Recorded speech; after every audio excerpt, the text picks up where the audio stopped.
இல்லை. ஆனா கர்த்தருக்கு காத்திருக்கிறப்ப பலன் உண்டாகிறது. சத்தியத்தை அறிந்து கொள்கிற பொழுது நமக்கு பலன் உண்டாகிறது, நமக்குள்ளே ஜீவன் உண்டாகிறது. அடுத்து ஒரு மாமரத்தை பார்க்குறோம். அதில் இருக்க பழங்களை எல்லாம் பார்க்குறப்ப நல்லா பழுத்து இருக்க பழத்தை அதை உடனே பிடுங்கி எடுத்து நம்ம சாப்பிட்றோம். இந்த மரத்தை பாருங்க, இவ்வளவு தாங்க முடியாத அளவிற்கு அவ்வளவு பழங்கள் இருக்கிறது. இந்த வேத புஸ்தகத்தில் ஒரு கனி கொடுக்கக்கூடிய மரம் போல இந்த வேத வாக்கியங்கள்லாம் இருக்கிறது. அடுத்து போகிறோம் வனாந்தரம்.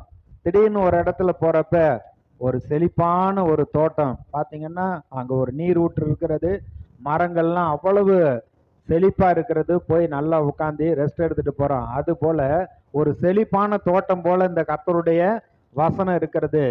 ஏன்னா நீங்கள் போய் உட்காந்து வார்த்தையை கேட்குறப்ப உங்களுக்குள்ள ஆவிக்குள்ள ஆத்மாக்குள்ள மனதுக்குள்ள சரீரத்துக்குள்ள ஒரு பெரிதான ஒரு பலன் உண்டாகிறது, செழிப்பு உண்டாகிறது. இன்னைக்கு சொல்கிறாங்க இங்கிலீஷ் வர மாட்டேங்குது, மேக்ஸ் வர மாட்டேங்குது. ஆனால் இந்த வேத புஸ்தகத்தை அவங்க படித்தாங்க அப்படின்னா கர்த்தர் அவங்களுக்கு மெய் ஞானத்தை கொடுக்கிறார். இது ஞான களஞ்சியம், அறிவு பெட்டகம். ஒரு பெட்டகத்தில் அறிவு பெட்டகம். அது போல கர்த்தருடைய வார்த்தை அப்படி நிறைந்து இருக்கிறது.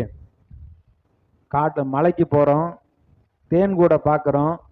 அந்த தேன்கூட்டில் அப்படியே ஒழுகிக்கிட்டு இருக்கிற நிலைமையில் அந்த தேன் பிராட்டை நமக்கு கொடுக்குறப்ப அதில் சாப்பிட்றப்ப எந்த கலப்படமுமே இல்லாமல் எவ்வளவு டேஸ்டாக இருக்கிறதோ அதுபோல் இந்த கர்த்தருடைய வேதம் குறைவற்றது, ஆத்மாவை உயிர்ப்பிக்கக்கூடியதாக இருக்கிறது.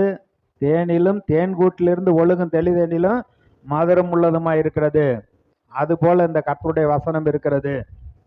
அடுத்து பார்த்தீங்கன்னா, நீங்கள் ஒரு கடைக்கு போகிறீங்க, அப்பார்ட்மெண்ட்டுக்கு ஒரு சில கடைகளுக்கு போனீங்கன்னா பல்பொருள் அங்காடின்பாங்க, அங்கே போட்டிருப்பாங்க.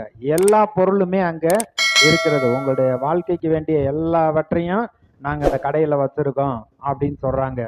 இந்த வேத புஸ்தகத்துக்குள்ள உங்களுடைய வாழ்க்கைக்கு வேண்டிய எல்லாமே இதில் இருக்கிறது. தனிப்பட்ட முறையில் பிள்ளைகளை நடத்துவது, குடும்பத்தை நடத்துவது, பொருளாதாரத்துக்கு நம்ம செய்யக்கூடிய வேலையில் வெற்றி அடைவதற்கு எல்லாமே இந்த வேத புஸ்தகத்தில் ஆண்டவர் எழுதி கொடுத்திருக்கிறார். ஆகையினால இந்த வேத புஸ்தகத்தை இது ஒரு உயில் மாதிரி இருக்கிறது. அனுதினமும் நம்ம வாசிக்க வேண்டும். எல்லா சூழ்நிலையிலும் அதற்கு பதில் இருக்கிறது, இந்த வேதத்தில் தான் இருக்கு. தனிப்பட்ட முறையில் நாம் உட்கார்ந்து வேதத்தை வாசிக்க வேண்டும். இப்படி வாசிக்கிற பொழுது உங்களுக்குள்ளே நீரூற்று உண்டாகும், செழிப்பு உண்டாகும். நீங்கள் செய்ய வேண்டிய காரியங்களை சரியாக புரிந்து நீங்கள் செயல்படுவீங்க, உங்களுக்கு வெற்றி உண்டாகும்.